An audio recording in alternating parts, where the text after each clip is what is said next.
यो मेरो जन्म पनि बडो आफ्नो अनौठो किसिमको जस्तो लाग्छ क्या। यसो सम्झन्छु अहिले जहाँ आइपुगेको छु, जे भइराखेको छु, मलाई मेरै बुइपाको माटोले नै यहाँ ल्याइपुर्याएको हो भन्ने मलाई लाग्छ। मैले राम्ररी पढ्न पनि सकिनँ, राम्ररी पढ्ने मौका पनि पाइएन। एउटा सामान्य परिवारको, एउटा गरिब परिवारको मान्छे हुँ।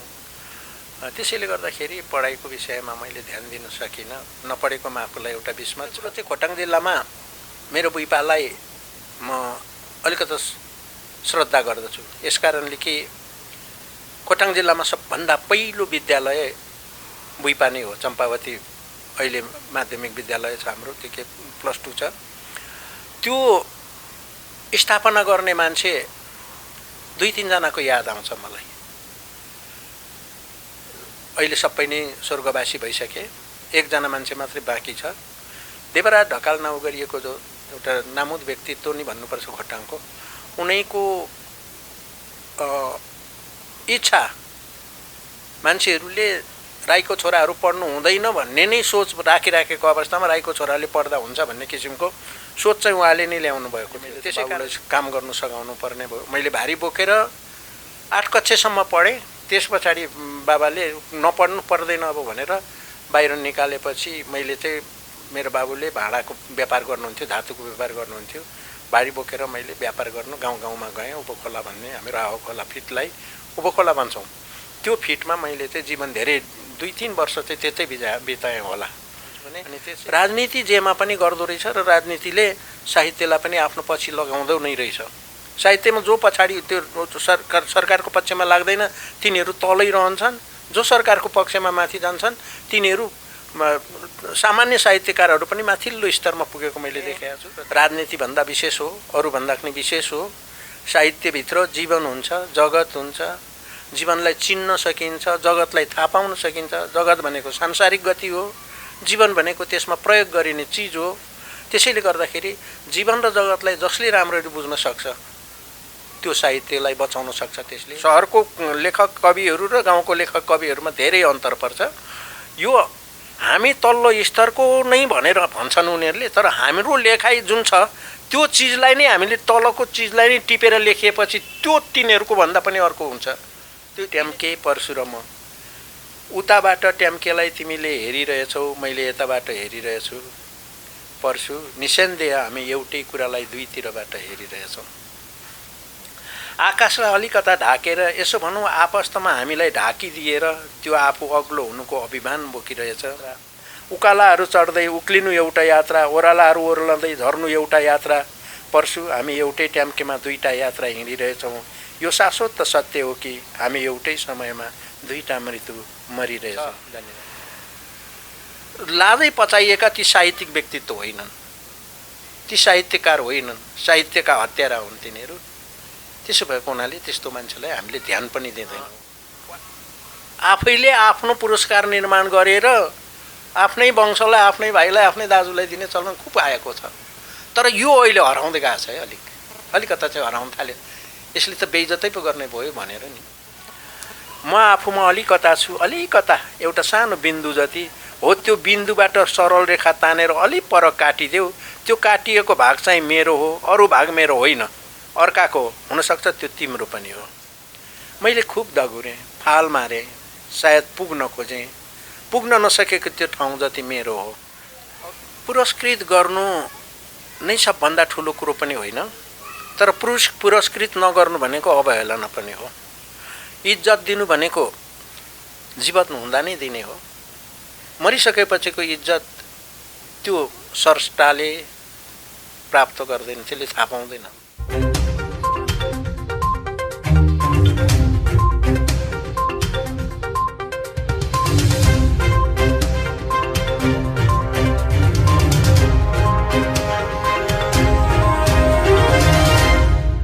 दर्शक महानुभावहरु नमस्कार। देशपोस्ट टिभीमा यहाँहरूलाई हार्दिक स्वागत छ। हामीले खोटाङेको खोजीमा अभियान सुरु गरिरहेको छौँ। यसै सन्दर्भमा खोटाङ जिल्ला तत्कालीन बुइपा गाविस वडा नम्बर 6 छापगाउँमा जन्मनुभएका खोटाङ जिल्लाको माटोले जन्माएका साहित्यिक स्रष्टा अथवा साहित्यिक व्यक्तित्व जसराज किरातीसँग हामीले आजको दिनमा साहित्यिक भलाकुसारी गर्ने हिसाबले उहाँको निवासमा हामी उपस्थित छौँ।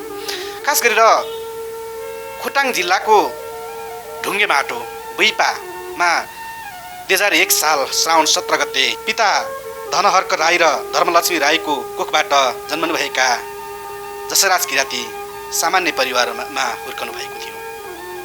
शिक्षाको उज्यालोबाट वञ्चितीकरणमा पर्नुभएका कवि जसराज किरातीले औपचारिक शिक्षा एसएलसीसम्म गर्नुभयो। गाउँकै चम्पावती माध्यमिक विद्यालयमै एसएलसी दिनुभयो र त्यही विद्यालयमा लामो समयसम्म शिक्षण सँगै विद्यालय व्यवस्थापन समितिको सदस्यमा लामो समय काम गर्दै विद्यालय व्यवस्थापन समितिको अध्यक्ष भएर विद्यालयलाई +2 स्थापना गर्न महत्त्वपूर्ण भूमिका निर्वाह गर्नुभएका किराती लामो समय मोफसलमा रहेर साहित्यको महत्त्वपूर्ण विधा कविता विधामा लामो समयसम्म कलम चलाउनुभएका किराती पछिल्लो समय काठमाडौँलाई कर्मथलो बनाउनु भएको छ। हामी उहाँसँग आजको दिनमा खास गरेर नेपाली साहित्यमा उहाँले पुर्याउनु भएको योगदानको विषयमा राज्यले गर्न सकेको अथवा राज्यले गर्न सकेको सम्मान भनौँ अथवा राज्यले सम्झेका कुराहरूदेखि लिएर उहाँले भोग्नुभएको भोगाइका विषयलाई लिएर हामी कुराकानी गर्नेछौँ। त्योसँगै हामीले उहाँको सिर्जनाको विषयमा पनि आजको दिनमा आजको बसाइमा कुराकानी गर्नेछौँ। दर्शकमानहरू, हामी सर्जक पूर्वको कालीकोट भनेर चिनिने खोटाङ जिल्लामा जन्मिएर लामो समय मोफसलमा बसेर कविता विधामा नेपाली साहित्यलाई पुर्याउनु भएको योगदानको कद्दर स्वरूप उहाँका सिर्जनाहरू पनि हामी आज सुन्नेछौँ र उहाँलाई हामी हाम्रो मिडियामा हार्दिक स्वागत गर्छौँ। यहाँलाई हाम्रो मिडियामा हार्दिक स्वागत छ। हवस्, नमस्कार भाइ। सन्चै हुनुहुन्छ? बुढेसकालको शरीर सन्चै भन्दा पनि ठिकै हुन्छ। कति वर्ष पुग्नुभयो? अहिले 77 वर्ष। 77 वर्ष पुग्नुभयो। यहाँको बाल्यकाल कसरी बित्यो अलिकति जानकारी गराइदिनुहोस्। यो मेरो जन्म पनि बडो आफ्नो अनौठो किसिमको जस्तो लाग्छ क्या। यसो सम्झन्छु, अहिले जहाँ आइपुगेको छु, जे भइराखेको छु, मलाई मेरै बुइपाको माटोले नै यहाँ ल्याइपुर्याएको हो भन्ने मलाई लाग्छ। मैले राम्ररी पढ्न पनि सकिनँ, राम्ररी पढ्ने मौका पनि पाइएन। एउटा सामान्य परिवारको, एउटा गरिब परिवारको मान्छे हुँ। त्यसैले गर्दाखेरि पढाइको विषयमा मैले ध्यान दिन सकिनँ। नपढेकोमा आफूलाई एउटा विस्मत छ। केटाकेटी हुँदाखेरिको कुरा त के थियो र मेरो, त्यो उही वस्तु चराउने हो, घाँस काट्ने हो, सेउला बोक्ने हो, त्यही गर्ने हो। अरू कुरा केही पनि खास थिएन मेरो। त्यही पनि मैले केटाकेटी अवस्थामा अब बाबुआमाले कसरी हुर्कायो त्यो त म जान्दिनँ। त्यही पनि मैले जब अलिकति चेतना आयो, मलाई ज्ञान आयो, उमेर चढ्दै गएपछि अलिअलि याद चाहिँ छ मलाई पढ्ने रहर चाहिँ थियो, तर पढ्ने समय पाइनँ। मेरो परिस्थिति, मेरो व्यवहार, मेरो घर परिवारको अवस्था कमजोर भएकै कारणले नै मैले धेरै कुराहरू गर्न पाइनँ। इच्छा चाहिँ मलाई पहिल्यैदेखि जागेर आएकै थियो। म अरूको वर्ग, अरू साँच्ची भन्नुहुन्छ भने नढाँटी भन्ने हो भनेदेखि राईको छोराहरूले पढ्नु पो हुँदैन भन्ने नै मेरो त्यो केटाकेटीको बेलामा त्यसैमा मेरो अलमल भयो। पढ्नु हुँदैन, हामीले पढ्ने होइन भन्ने नै मेरो बाबुको ठुलो चिन्ता थियो। पढ्नु दिनुहुन्न थियो। पढेर केही काम छैन, हामीले त गरेर खाने हो, भारी बोकेर हुन्छ कि हलो जचेर हुन्छ कि जे गरेर हुन्छ जीवन निर्वाह गर्ने मात्रै हाम्रो सोच थियो। त्यसैले गर्दाखेरि मेरो केटाकेटी जीवन त्यति राम्रो भएन, त्यति साह्रो यसै गरेँ मैले भन्ने कुराको मलाई यादै छैन। जस्तो यहाँले औपचारिक शिक्षा, किनभने त्यो बेलामा अध्ययन गर्नको लागि पनि प्रशस्त विद्यालयहरू थिएनन् अनि सहजै पढ्न सक्ने अवस्था पनि थिएन, तर औपचारिक शिक्षामा कसरी जोडिनु भयो? त्यहाँ एउटा कुरो चाहिँ खोटाङ जिल्लामा मेरो बुइपालाई म अलिकति श्रद्धा गर्दछु। यस कारणले कि खोटाङ जिल्लामा सबभन्दा पहिलो विद्यालय बुइपा नै हो। चम्पावती अहिले माध्यमिक विद्यालय छ हाम्रो, के +2 छ। त्यो स्थापना गर्ने मान्छे 2-3 जनाको याद आउँछ मलाई। अहिले सबै नै स्वर्गवासी भइसके, एकजना मान्छे मात्रै बाँकी छ। देवराज ढकाल नाउँ गरिएको जो एउटा नामुद व्यक्तित्व नि भन्नुपर्छ खोटाङको, उनैको इच्छा मान्छेहरूले राईको छोराहरू पढ्नु हुँदैन भन्ने नै सोच राखिराखेको अवस्थामा राईको छोराले पढ्दा हुन्छ भन्ने किसिमको सोच चाहिँ उहाँले नै ल्याउनु भएको थियो। त्यसै कारणले उहाँले त्यो विद्यालयको स्थापना गरिसकेपछि त्यसलाई पछि 13 सालमा हाई स्कुल बनाइयो। त्यसैले गर्दाखेरि पढ्ने मौका पाइयो, अलिअलि पढ्ने मौका पाइयो। तर मेरो पारिवारिक जिन्दगी र पारिवारिक अवस्था हेरेर मेरोमा मैले पढ्न नसक्ने नै स्थिति थियो। त्यसैले गर्दाखेरि मैले कम पढेँ। अनि मैले त बाबुलाई काम गर्न सघाउनु पर्ने भयो। मैले भारी बोकेर 8 कक्षासम्म पढेँ। त्यस पछाडि बाबाले नपढ्नु पर्दैन अब भनेर बाहिर निकालेपछि मैले चाहिँ मेरो बाबुले भाँडाको व्यापार गर्नुहुन्थ्यो, धातुको व्यापार गर्नुहुन्थ्यो।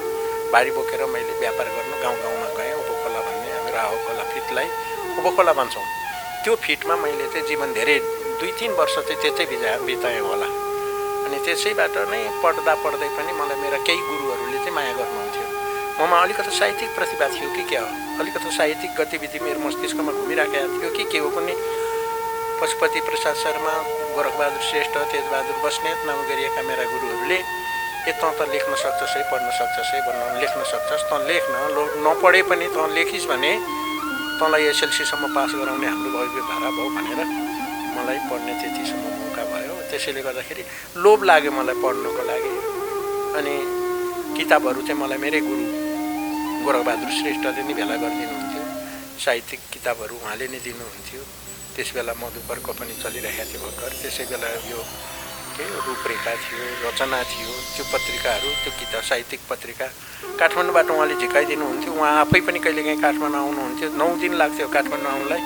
यहाँबाट उहाँले त्यो किताबहरू बोकेर आफ्नै झोलामा बोकेर उहाँले मलाई लगिदिनुहुन्थ्यो। त्यसैले गर्दाखेरि अलिकति साहित्यमा प्रोत्साहन भयो, पढ्ने मौका पाएँ मैले। अरू विषयलाई छोडेर मैले साहित्यमा चाहिँ अलिकति चासो चाहिँ राखेँ। रामायण पढ्थेँ, महाभारत पढ्थेँ। अब यो आदि इत्यादि पढ्दै जाँदाखेरि मलाई अलिअलि इच्छा लागेको हुनाले नि शिक्षा चाहिँ सर्टिफिकेटको निमित्त पढ्ने मौका नपाएकोमा आफैलाई अहिले विस्मत छ। तर जे पढेँ, जति पढेँ त्यसमा सन्तोष पनि गर्छु। खोटाङ जिल्ला साहित्य कलाको हिसाबले चाहिँ एउटा धनी जिल्लाको रूपमा पनि चिनिन्छ। त्यसमध्ये नेपाली साहित्य कविता विधामा जसराज किराँती एउटा जिउँदो इतिहास हो।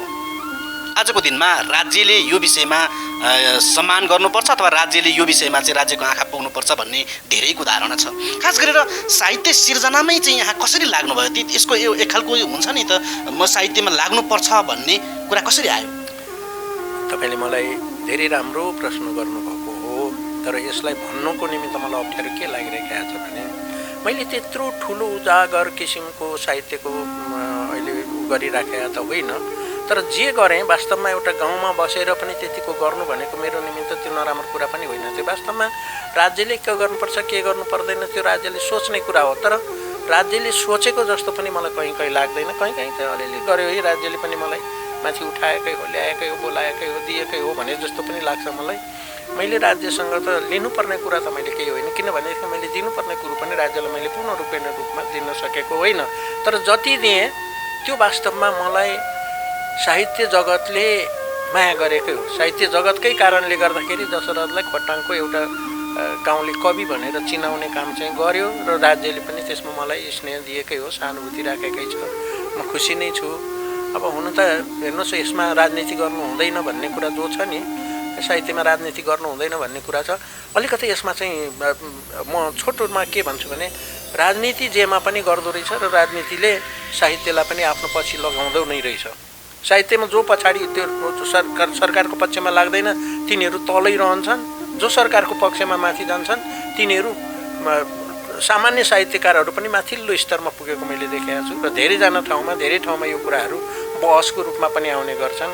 साहित्यकारलाई चाहिँ आफ्नो पिछा लघु बनाउने, उसको गुणगान गाउने, उसको भाट गर्ने, उसको बारेमा मात्रै लेख्ने, कहने, बोल्ने भयो भनेदेखि त्यो साहित्य हुँदैन। त्यो खासमा नि जस्तो हजुरको विचारमा चाहिँ साहित्य चाहिँ कस्तो हुनुपर्छ? साहित्य वास्तवमा भन्नुहुन्छ भने राजनीतिभन्दा विशेष हो, अरूभन्दा पनि विशेष हो। साहित्यभित्र जीवन हुन्छ, जगत हुन्छ। जीवनलाई चिन्न सकिन्छ, जगतलाई थाहा पाउन सकिन्छ। जगत भनेको सांसारिक गति हो, जीवन भनेको त्यसमा प्रयोग गरिने चिज हो। त्यसैले गर्दाखेरि जीवन र जगतलाई जसले राम्ररी बुझ्न सक्छ त्यो साहित्यलाई बचाउन सक्छ त्यसले। तर जीवन र जगत नबुझिकन नै राजनीति चाहिँ अगाडि जाँदो रहेछ। त्यसै कारणले गर्दाखेरि राजनीतिभन्दा विशिष्ट हुन्छ है साहित्य जगत विशेष हुन्छ भन्ने कुरा मलाई लाग्छ। भनेको साहित्यले समाजलाई परिवर्तन गर्छ, समाज परिवर्तनको एउटा सम्भाग हो भनिन्छ। खास के हो त हजुरको विचारमा? त्यो वास्तवमा हो क्या। कविता माने साहित्यले जति कुरा भन्न सक्छ, जति कुरा गर्न सक्छ राजनीतिले, अरू कुराले कसैले पनि गर्न सक्दैन। व्यापारले पनि गर्न सक्दैन, सम्पत्तिले पनि गर्न सक्दैन। भावनालाई अभिव्यक्त गर्ने काम र जनतालाई, मान्छेलाई चित्त बुझ्ने वा मान्छेलाई यो हो जीवन भनेर जान पहिचान गराउने कुरा नै साहित्य हो। को मफसलमा बसेर लामो समय यहाँले साहित्य सिर्जना गर्नुभयो। कति वर्षदेखि यहाँले साहित्य सिर्जना गर्नुभयो? मलाई जहाँसम्म लाग्छ झ्याउरे कविता, झ्याउरे गीतहरू लेख्दै म सायद 22 सालदेखि, 22 वर्षको उमेरदेखि चाहिँ, अब त्यो बेलामा भन्नुहुन्छ भने लोकमणि कविता लेख्नु कसैलाई पनि आउँदैन थियो गाउँमा। के हो कविता, के हो साहित्य, त्यो कुरा त कसैलाई पनि थाहै पनि थिएन गाउँको मान्छेलाई। मुना मदन कसैले पढाएको थियो भनेदेखि, प्रेम लहरी कसैले पढाएको थियो भने त्यसलाई गीतको रूपमा लगिन्थ्यो र त्यो गीत गाउनेलाई साहित्य भन्थ्यो। तर त्यसो होइन रहेछ। साहित्य भनेको विशेष प्रकारले अर्कै चिज हो। त्यसैले गर्दाखेरि मैले चाहिँ के सोचेँ भनेदेखि अब यो राम्रो कुरा होइन रहेछ। म साँच्ची भन्नुहुन्छ भनेदेखि अलिकति पछिल्लो कुरा गर्छु। मैले अघि पनि गोरखबहादुर श्रेष्ठको कुरा गरेको थिएँ। गोरखबहादुर दाजु भन्छु, उहाँले नै मलाई दाजु भन्नुपर्छ तैँले भनेर भन्नुहुन्थ्यो। अनि उहाँको भाइ भएर म बसेँ उहाँसँग, उहाँको निर्देशनमा। उहाँले लिएर बोकेर आउनुभएको जो पारिजातको किताब, भुपी शेरचनको किताब, गोपाल प्रसाद रिमालको किताब, यिनीहरूको किताबहरू पढ्थेँ। पढिसकेपछि एक कविता चाहिँ यस्तो पो हुने रहेछ, लक्ष्मीप्रसाद देवकोटाले लेखेको मुनामदन भन्दा पनि, प्रेम लहरी भन्दा पनि के कविता त यस्तो पो हुने रहेछ त भन्ने कुरो मस्तिष्कमा घुसेपछि मैले त्यसैलाई पछ्याएँ। अनि पारिजातको कवितालाई विशेष महत्त्व दिएँ, भुपी शेरचनको कवितालाई, गोपाल प्रसाद रिमालको कवितालाई विशेष महत्त्व दिएँ। अनि तिनीहरूकै अनुसरण गरेर तिनीहरूकै जस्तो लेख्न पाए पनि हुन्थ्यो जस्तो मनमा लाग्यो। अनि त्यसरी नै मैले लेख्दै गएँ। अनि त्यसैले गर्दाखेरि कविता मेरो कविता भयो। नेपाली साहित्यलाई एउटा चाहिँ जीवन दिनको लागि प्रवासमा बसेर पनि साहित्य सिर्जना गरिरहनु भएको छ। थुप्रै त्यस्ता साहित्यकारहरू हुनुहुन्छ र गाउँबाट जो अर्गानिक साहित्यहरू, हिजोको दिनमा वास्तवमा चाहिँ जसराज किरात नेपाली साहित्यको महत्त्वपूर्ण व्यक्ति हो, जो लामो समय गाउँमा बसेर यहाँले चाहिँ साहित्य सिर्जना गर्नुभयो। पछिल्लो समय यहाँ सहरमा बसिरहनु भएको छ।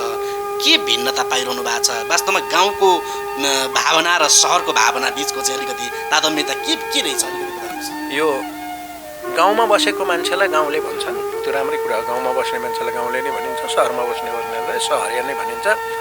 तर अन्तर कत्रो छ भने गाउँको मान्छे र सहरको मान्छेमा, सहरको लेखक कविहरू र गाउँको लेखक कविहरूमा धेरै अन्तर पर्छ। यो हामी तल्लो स्तरको नै भनेर भन्छन् उनीहरूले, तर हाम्रो लेखाइ जुन छ त्यो चिजलाई नै हामीले तलको चिजलाई नै टिपेर लेखिएपछि त्यो तिनीहरूको भन्दा पनि अर्को हुन्छ। त्यो तिनीहरूले लेखेको नक्कल हुन्छ, बडो बनावटी किसिमको हुन्छ। गाउँलेमा बसेर गाउँको परिस्थिति हेरेर, गाउँको त्यो के छ, परिवेश कस्तो छ, त्यसलाई लेख्ने मान्छेहरूको कवितालाई वास्तवमा त्यो चाहिँ वास्तविक र सही कुरा हो भन्ने जस्तो मलाई लाग्छ। त्यसैले गर्दाखेरि म कहिलेकाहीँ भन्ने पनि गर्थेँ पहिला, अहिले पनि कहिलेकाहीँ भन्ने गर्छु, तपाईँहरू सहरवासी कविहरू, तपाईँहरूको कविता म आजकल बुझ्न छोडेँ। हाम्रो गाउँको कविता लेखिदिने कोसिस गर्नुहोस् न। तपाईँहरूले यो दुनियाँभरको कुरा लेखेर एउटा कविता लेख्दाखेरि साथीहरूको, यी माथिल्लो स्तरको कविहरूको साथीहरूको देख्दाखेरि म छक्क लाग्छ। म त्यो कविता बुझ्दिनँ पनि, थाहा पनि पाउँदिनँ। अब त्यो कम पढेको कारणले पनि हुनसक्छ, त्यो पढ्दै नपढेको भन्नुपर्छ उनीहरूको छेउमा त मैले त होइन। अब कत्रा लेखक कविहरू छन्। अब सबै मेरो भाग्य एउटा राम्रै कुरा हो, सबैसँग मेरो चिन पहिचान चाहिँ हुन्छ छ, तर उनीहरूको कुरा सुन्ने मात्रै हो म। र अनि कहिलेकाहीँ मौका पऱ्यो भनेदेखि उहाँहरूलाई मैले अलिअलि उल्लीबिल्ली गर्ने हो। मेरो त कवितै होइन नि तपाईँहरूको छेउमा त। तपाईँहरूको कविता त मेरो जस्तो, तपाईँहरूको जस्तो त म त लेख्नै सक्दैन। त्यस कारण मेरो कविता होइन। त्यसै मलाई कवि भन्नुभयो तपाईँहरूले। खेर जान्छ तपाईँहरूलाई भन्दाखेरि उहाँहरूले के भन्नुहुन्छ, सरी है, त्यस्तो कुरा होइन क्या। तपाईँले जतिको तपाईँले अहिले भन्दै हुन्थ्यो अर्ग्यानिक छ, त्यो अर्ग्यानिक कविता हामी कहाँ लेख्न सक्छौँ? अर्काको हेरेर, अर्काले बनाएको जस्तो गरेर हुनु पनि कति अप्ठ्यारो लाग्छ। तपाईँले पनि पढ्नुहुन्छ, त्यो पढ्नुहोस् ल। कति त म बुझ्दिनँ नि त, बुझ्दिनँ। भुपी शेरचनलाई नै म त मन पराउँछु। कविता सरल होस्, सुबोध होस्, सबैले थाहा पाउने, सबैले चिन्ने, अरू सामान्य गरिब परिवारले नपढेका मान्छेले पनि त्यो कवितालाई स्पष्ट बुझोस्। अब धनी धेरै पढेको मान्छेलाई त कविता सुनाउनु पनि पर्दैन, उनीहरू त आफै कविता लेख्छन्। उनीहरूको कविता तलको मान्छेको लागि लेखिन्न। मलाई शैलेन्द्र साकारले भन्थ्यो क्या, तिम्रो कविता त किन म त बुझ्दिनँ त हो भाइ भनेर भन्दाखेरि, यो आजको लागि लेखेको होइन क्या, यो भोलि पर्सिको लागि लेखेको हो। आजको लागि त लेखिहाल्छ नि, भोलि पर्सिको लागि पनि लेख्ने हो त हामीले भनेर मलाई भन्दाखेरि अनि मैले जिस्क्याउँथेँ क्या।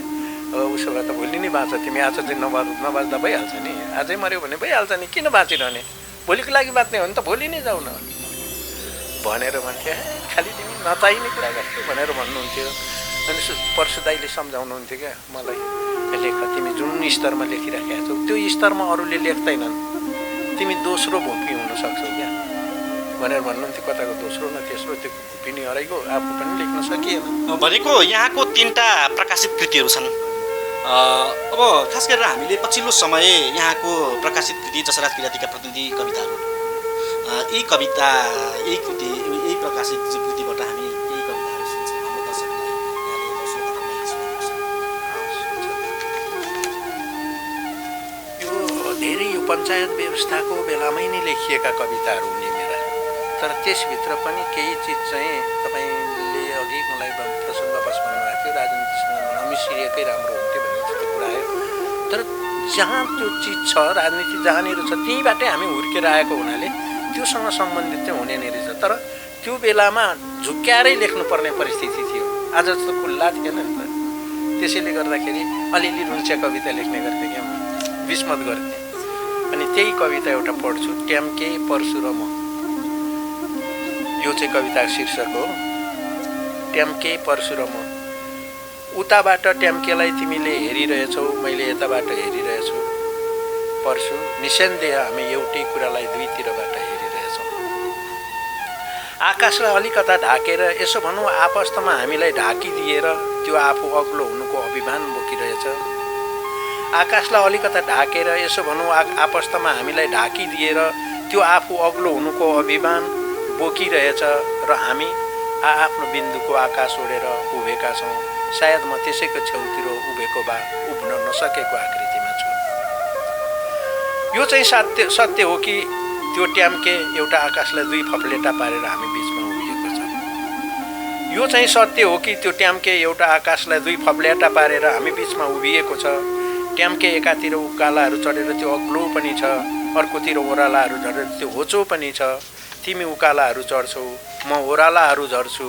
परशु, निसन्देह एउटै ट्याम्केमा हामी दुईटा यात्रा हिँडिरहेछौँ। त्यहाँ ट्याम्केमा देख्नेहरूले इन्द्रेणी टाँगिएको पनि देखेका छन्, त्यहाँ डढेलो पनि भेटेका छन् र त्यो इन्द्रेणी, त्यो डढेलो यता मेरो यात्राको पश्चापमा दुख्छ। त्यो इन्द्रेणी, त्यो डढेलो यता मेरो यात्राको पश्चापमा दुख्छ। मेरो सपनाको आगोमा त्यो फुस्स खरानी खस्छ र परशु, मरेको मेरा सपनाका आगाहरू टाँगेर आकाशमा म ट्याम्केलाई छोप्न खोज्छु। र परशु, मरेका मेरा सपनाका आगाहरू टाँगेर आकाशमा म ट्याम्केलाई छोप्न खोज्छु। सायद यो विडम्बना हो कि आफ्ना नियतहरू उचालेर म ट्याम्के उभिन खोज्छु।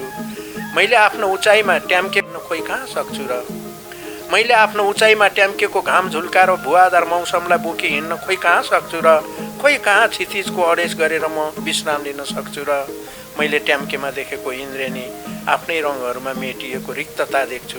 मैले हेरेको क्षितिज पनि आफ्नै शून्यतामा क्षतिग्रस्त देख्छु र हरेक पटक मेरो ट्याम्केमा केही न केही दुर्घटना हुन्छ, केही न केही विघटन र विध्वंस भइरहन्छ। अर्थात् हरेक पटक म आफ्नो आकृतिमा कहीँ न कहीँ मरिरहेको हुन्छु। परशु, तिमीले ट्याम्केका लाली गुराँसका रङहरू तिम्रो फुलबारीमा सारेका छौ। परशु, तिमीले ट्याम्केका लाली गुराँसका रङहरू तिम्रो फुलबारीमा सारेका छौ। कमसेकम केही पुतली र भमराहरू त्यहाँ उडेका, गुनगुनाएका, सुन्दै हेर्दै गरेका पनि छौ। तिम्रो आँखामा ट्याम्केको जुन रेसा जस्तो गाजल छ, तिमीलाई त्यो खुलेको छ, राम्रो छ। तिमीले हेर्दा ट्याम्केमा बसन्त हेर्छौ, लालुपाते फुलहरू हेर्छौ। सायद म त्यहाँ ठिले लछारेको झिङ्रिङ्ग थुप्रै जीर्ण रुखहरू हेर्छु र सायद म बाँचिरहेको विदीर्ण आफ्नै रूप पनि हेर्छु। उकालाहरू चढ्दै उक्लिनु एउटा यात्रा, ओह्रालाहरू ओर्लँदै झर्नु एउटा यात्रा। परशु, हामी एउटै ट्याम्केमा दुईटा यात्रा हिँडिरहेछौँ। यो शाश्वत सत्य हो कि हामी एउटै समयमा दुईटा मृत्यु मरिरहेछौँ। धन्यवाद। वाह, कस्तो राम्रो कविता। वास्तवमा ट्याम्के खोटाङ र भोजपुरको सिमानामा पर्ने एउटा निकै अग्लो मनमोहक दृश्य हेर्न सकिने त्यस्तो डाँडा, जुन डाँडा र परशु प्रधान, भोजपुरमा जन्मनुभएका परशु प्रधान, उहाँलाई सम्झेर यहाँले कविता लेख्नु। हजुर हजुर। जाँदा जाँदै नेपाली साहित्यमा पछिल्लो समय बौद्धिक चोरी यो कुराले अलि बढी प्रशय पाइरहेको छ। त्यो सँगै साहित्यमा राजनीति अघि पनि यहाँले जोड्नुभयो। अर्ग्यानिक भावनाहरू जो चाहिँ मफसलमा चाहिँ भएका पीडाहरू अथवा त्यहाँका समस्याहरूलाई साहित्यमा चाहिँ उजागर गर्ने गरिन्छ। तर आजको दिनमा राजनीतिसँग जोडेर हिजो अस्ति भर्खरै प्रवेश गर्ने नवप्रवेशीहरूले साहित्य सिर्जना गर्ने अनि त्यस पछाडि राष्ट्रले गर्ने सम्मानहरू पनि त्यस्ता खालका व्यक्तिहरूलाई सम्मान गर्ने गरेको यो अलिकति चित्तो यथार्थ हो। यो समस्याहरू आइरहेको छ र बौद्धिक चोरीहरू, कपी पेस्टका कुराहरू आइरहेको छन्। यो समस्यालाई तपाईँ कसरी हेर्नुहुन्छ? होइन, हुन त विचार समाजबाट नै उत्पन्न हुने चिज हो, व्यवहारबाट नै पैदा हुने चिज हुन् विचार भनेको। जे चिज घटिराखेको छ त्यो मान्छेले बनाइएका चिजहरू होइन, त्यो उत्पन्न भएर त्यहीँबाट विकसित भएर आएको चिज हो। त्यसलाई उजागर गर्नुको निमित्त, त्यसलाई प्रस्फुटित र व्यापक बनाउनुको निमित्त साहित्यको खाँचो हुन्छ। साहित्यले त्यसलाई उजागर गर्छ। यसो है यो कुरा, यसो है भनेर कहन्छ साहित्यले। तपाईँले भनेको एउटा कुरा सही के हो भनेदेखि अलिकता नक्कली पनि भयौँ हामी, नक्कल गर्छौँ बेसी राम्रोको निमित्त। चोरी गर्नु नराम्रो कुरा त भन्दिनँ म, तर चोर्नु भनेको जस्ताको तस्तै चोर्नु होइन, जे पाए त्यही चोर्ने होइन। त्यो चोर्नुपर्ने आवश्यकताभित्रको कुरालाई लिएर मात्रै हो चोर्ने। एकपल्ट त यस्तो चलन पनि आयो नेपालमा, अर्काको कवितालाई मेरो कविता भनेर पनि मान्छेले प्रकाशन गर्न थाले, प्रचार गर्न थाले। त्यो चोरी हो, त्यो डकैती हो, त्यो डाकाको काम हो। तर राम्रो चिजलाई राम्रो भन्न पाइन्छ, मन परेको चिजलाई मन पऱ्यो भन्न पाइन्छ। फुल सुन्दर हुन्छ, बगैँचामा हुन्छ, त्यो फुलको बारेमा सबैले कविता लेख्छन्। तर कसैले चाहिँ त्यही फुलबारीको कविता लेख्दाखेरि कति सुन्दर हुन्छ, कसैले चाहिँ त्यही फुलबारीको फुलको कविता लेख्दाखेरि केही न यो लेखेको अझै यस्तो पनि हुन्छ कविता पनि हुन्छ। त्यस कारणले चोरी गर्नु पनि सौन्दर्य हो, तर जस्ताको तस्तै होइन। त्योसँग मिल्नु पर्यो, त्यो वातावरणसँग मिल्नु पर्यो, वस्तुस्थितिसँग मिल्नु पर्यो, परिवेशसँग मिल्नु पर्यो। त्यसै कारणले जो एकपटक चाहिँ वास्तवमा थियो, अहिले पनि लुकी चोरी छ त्यो कुरा। हामी मान्छेको नाउँ पनि जान्दछौँ यसले चोरेको हो भने, तर तिनलाई जिस्क्याउनु के मतलब रहेर? त्यसको ढङ्ग छैन, त्यसले जान्दैन, बेकारमा त्यही ठुलो कुरा गर्ने हुन्छ। तर तपाईँले एउटा कुराको साँच्चीकै कुरा चाहिँ हो, साहित्यलाई पछाडि पछाडि लतारेर हिँड्ने राजनीतिवालाहरूले त्यस्तोलाई प्रश्रय दिन्छ, त्यस्तोलाई आफ्नो बनाउँछ, अनि मेरो गुणगान गरिदे भनेर त्यसलाई अराउँछ। लाजै पचाइएका ती साहित्यिक व्यक्तित्व होइन, ती साहित्यकार होइन, साहित्यका हत्यारा हुन् तिनीहरू। त्यसो भएको हुनाले त्यस्तो मान्छेलाई हामीले ध्यान पनि दिँदैनौँ, वास्ता पनि गर्दैनौँ, पुरस्कार पनि त्यसैले पाउँछ। किनभनेदेखि पुरस्कार दिने मान्छे त तिनीहरू नै हुन्, अनि त्यस्तो मान्छेलाई वास्ता पनि गर्दैन। त्यस्तो पुरस्कार पाउने धेरै मान्छेहरू छन्, धेरैले पुरस्कार पाएका छन्। यो अहिले त झम्सारो के छ भनेदेखि लोकमणि आफैले आफ्नो पुरस्कार निर्माण गरेर आफ्नै वंशलाई, आफ्नै भाइलाई, आफ्नै दाजुलाई दिने चलन खुब आएको छ। तर यो अहिले हराउँदै गएको छ, अलिकता चाहिँ हराउन थाल्यो। यसले त बेइज्जतै पो गर्ने भयो भनेर नि।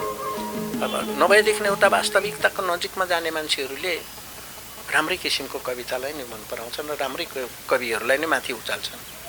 जो पायो त्यसैलाई माथि उचालेर साथ दिन नहुँदो पनि रहेछ क्या भन्ने मलाई लाग्छ। अन्तमा अब फेरि हामी यहाँको अर्को एउटा सिर्जना सुन्छौँ। यो सिर्जनाको लागि यहाँलाई म अनुरोध गर्छु। सायद तिम्रो पनि म आफूमा अलिकता छु, अलिकता एउटा सानो बिन्दु जति। म आफूमा अलिकता छु, अलिकता एउटा सानो बिन्दु जति हो। त्यो बिन्दुबाट सरल रेखा तानेर अलि पर काटिदेऊ। त्यो काटिएको भाग चाहिँ मेरो हो, अरू भाग मेरो होइन, अर्काको हो। हुनसक्छ त्यो तिम्रो पनि हो। दगुर्दा थाकेको र स्वाँ भएको छेण जति बटुल्न मैले भ्याएको भए त्यो मेरो भागमा पर्ने थियो। दगुर्दा थाकेको र स्वाँ भएको छेण जति बटुल्न मैले भ्याएको भए त्यो मेरो भागमा पर्ने थियो।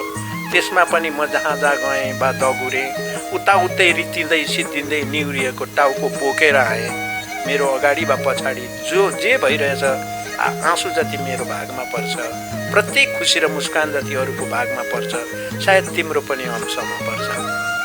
मैले खुब दगुरेँ, हाल मारेँ, सायद पुग्न खोजेँ, पुग्न नसकेको त्यो ठाउँ जति मेरो हो। अरू सबै यहाँको रङ्गमहल, हलचल, महोत्सव र सुन्दर सहवास मेरो होइन। यी आनन्दका पल प्रतिपल अर्काको अधीनमा छ, त्यसमा सम्भवतः तिम्रो पनि अधिकार छ। आजको बसाइको अन्त्यमा छौँ। साहित्य पारखीहरूलाई, साहित्य अनुरागीहरूलाई अथवा हाम्रा श्रोता तथा दर्शकहरूलाई पछिल्लो समय खास गरेर नेपालमा कस्तो छ भने अर्गानिक साहित्यकारहरू अथवा चाहिँ वास्तविक साहित्यकारहरू जो लामो समयदेखि सङ्घर्ष गरेर आएका साहित्यकारहरूलाई चाहिँ समयमा पहिचान नगर्ने अनि मृत्युपरान्त उनको चाहिँ पहिचान गर्ने अनि सम्मान गर्ने परिपाटी लामो समयदेखि छ। खास गरेर यो परिपाटीको चाहिँ विषयमा यहाँको भनाइ के छ? पुरस्कृत गर्नु नै सबभन्दा ठुलो कुरो पनि होइन, तर पुरस्कृत नगर्नु भनेको अवहेलना पनि हो। इज्जत दिनु भनेको जीवन हुँदा नै दिने हो। मरिसकेपछिको इज्जत त्यो स्रष्टाले प्राप्त गर्दैन, त्यसले थाहा पाउँदैन, उसले बुझ्दैन। ऊ भित्र एक किसिमको आकाङ्क्षा थियो होला, ऊ भित्रको सपना थियो होला, मैले इज्जत पाइनँ भनेर त्यो विस्मत बोकेर मर्नुभन्दा अगाडि नै सब कुरो पुरा हुनुपर्ने हो। तर यो बडो विचित्रको चलन हो क्या। त्यो पनि कसलाई, यहाँ त खालि भनिहालौँ न, जो लेखकहरू छन्, जो कविहरू छन्, बिचरा तिनीहरू चाहिँले कसलाई पो पुरस्कार दिन सक्छन्? तिनीहरूको क्षमता अहिले नै पनि त आएको छैन नि। अहिले ठुल्ठुला लेखक कविहरू भनेर जसको नाउँको हलाइएका छन्, ती दरबारभित्र जस्तै दरबारमै बस्ने मान्छेहरू नै हुन्। ठुल्ठुला सचिवहरू पनि अहिले कविता लेख्ने छन्, महाकाव्य लेख्ने छन्, अहिले ठुल्ठुला किताब लेख्ने छन् तिनीहरू नै। अहिले त अनुसार यो के भन्छ, आफ्नो कुरा आफैले लेखेर राख्ने चलन पनि आएको छ। यत्रो ठुल्ठुलो भोलममा सब ती दरबारभित्र बस्ने ती ठुल्ठुला कर्मचारी त्यो तिनीहरूकै मात्र। सामान्य मान्छेहरूले असामान्य गर्नु मिल्दैन। हामीले त गरियौँ खोजियो भने, सामान्य मान्छेले असामान्य गर्नु खोजियो भनेदेखि त्यसै मिल्काइदिन्छन् हामीलाई। काम नलाग्दो नै रहेछ यो मान्छे भन्ने किसिमको सोच हुन्छ। ठुला मान्छेले चाहिँ त्यो राम्रो होस् वा नराम्रो होस् गरेको काम चाहिँ यो हो भन्ने नै हुने भएको हुनाले यहाँ मान्छेको वैचारिक विचार, यहाँको बौद्धिकता, यहाँको वास्तविकतासँग मान्छेले आफैलाई लुकाउने चलन आएको हुनाले त्यो पछि उसको मृत्यु पश्चात गरिएको इज्जत वास्तवमा सही इज्जत होइन भन्ने मलाई लाग्छ। कविज्यू, यहाँले हामीलाई निकै महत्त्वपूर्ण समय दिनुभयो, यहाँका अमूल्य विचारहरू राखिदिनु भयो र यहाँको सिर्जनाहरू पनि हामीले सुन्यौँ र हाम्रो दर्शक श्रोताहरूले सुन्ने मौका यहाँले दिनुभयो। यो मौकाको लागि, यो समयको लागि यहाँलाई विशेष धन्यवाद। मेरो पनि तपाईँले यत्रो टाढाबाट आएर पनि मलाई खोटाङको मान्छे भनेर सम्झिनुभयो। मैले तपाईँले मलाई सोध्नुभएको कुरो राम्ररी भन्न नसकेकोमा म आफैलाई सरम पनि लागेको छ। तपाईँले जे दिनुभयो मलाई, जे लिनुभयो, त्यसको निमित्त म तपाईँलाई पनि विशेष धन्यवाद दिन्छु। धन्यवाद। दर्शक महानुभावहरू, हामी यतिन्जेलसम्म कवि जसराज किरातीसँग साहित्यिक कुराकानी गरिरहेको थियौँ र हामीलाई यहाँले निरन्तर रूपमा फलो गरिदिनु भयो। खास गरेर नेपाली साहित्यको एउटा उर्वर व्यक्तित्व, उर्वर साहित्यकार जसराज किरातीका विभिन्न साहित्यिक कृतिहरू छन्, कविताका विभिन्न कृतिहरू छन्। यी कृतिहरू हामीले अध्ययन गर्नुपर्छ र भोलिका दिनमा यो मुलुकले, यो जगतले जसराज किरातीलाई खोज्नेछ र उहाँका यी सिर्जनाहरूमा हामी रमायौँ। यतिन्जेलसम्म हामीलाई साथ दिनुभयो र हामीलाई निरन्तर रूपमा फलो गरिदिनु हुनको लागि देश पोस्ट टिभी यहाँले हेरिदिनु हुनेछ र हामीलाई आवश्यक सल्लाह सुझाव प्रतिक्रिया दिनु हुनको लागि अनुरोध गर्दै हाम्रो यो भिडियोलाई यहाँले सेयर, लाइक र सब्सक्राइब गरिदिनु हुनको लागि अनुरोध गर्दै म बिदा हुन चाहन्छु। धन्यवाद, नमस्कार।